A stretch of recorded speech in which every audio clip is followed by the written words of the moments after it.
গতকাল রাতে উদয়পুর মোড়াপাড়া গ্রাম পঞ্চায়েত এলাকার বাসিন্দা অমর সরকারের বসত ঘরে আগুন দেখতে পায় স্থানীয় লোকজন। সঙ্গে সঙ্গে খবর দেওয়া হয় কাকরাবন অগ্নি নির্বাপক দপ্তরে। তারা খবর পেয়ে ছুটে যায় ঘটনাস্থলে। এরপর উদয়পুর পালাটানা ওটিপিসি থেকে অগ্নি নির্বাপক দপ্তরে গাড়ি ছুটে যায় ঘটনাস্থলে। মোট 4টি ইঞ্জিন ঘটনাস্থলে গিয়েও তাদের বসত ঘর রক্ষা করতে পারেনি।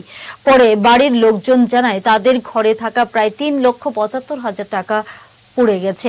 তবে বেশ কিছু স্বর্ণালংকার উদ্ধার করতে পেরেছে পুলিশ ও অগ্নি নির্বাপক দপ্তরের কর্মীরা।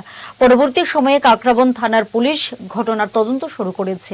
কিভাবে আগুনের সূত্রপাত তা জানা যায়নি।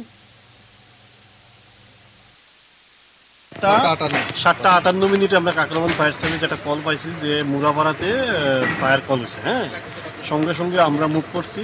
পাশাপাশি আমরা যেহেতু একটা ঘনবসতি এলাকার মধ্যে লাগছে, একটা বাড়িতে লাগছে, আমরা সঙ্গে সঙ্গে উদয়পুরেরও আমরা কল করছি। আর কেউ যাই হোক, আমরা থেকে ডিস্টেন্স উদয়পুরের কিছু কম আছে। উদয়পুর আমরা থেকে অ্যাডভান্স ধরেন 2-4 মিনিট আগে আইয়ে ঢুকছে, আমরাও ঢুকছি।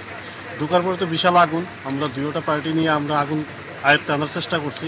পাশাপাশি এত অঞ্চলে যদি কোনো ফায়ার কল হয় বাড়ি ঘরে আসে বিষয়, তখন আমরা ওটিপিসিরও একটু সাহায্য নেওয়ার চেষ্টা করি। কারণ পাবলিক ফ্যাসিলিটিগুলো ফার্স্ট। গাড়ি যদি কাজ না করতে পারে সে ঘুরে দেব, আদারওয়াইজ আমরা কিন্তু রিস্কটা নিই না। টোটাল ঘটনাস্থলে কয়টি ইঞ্জিন আসে? টোটাল আমরা 3টা গাড়ি এখানে ইউজ হয়েছে। একটা হলো উদয়পুর ফায়ার সার্ভিস, একটা কাকরাবন ফায়ার সার্ভিস এবং একটা ওটিপিসি ফায়ার সার্ভিস।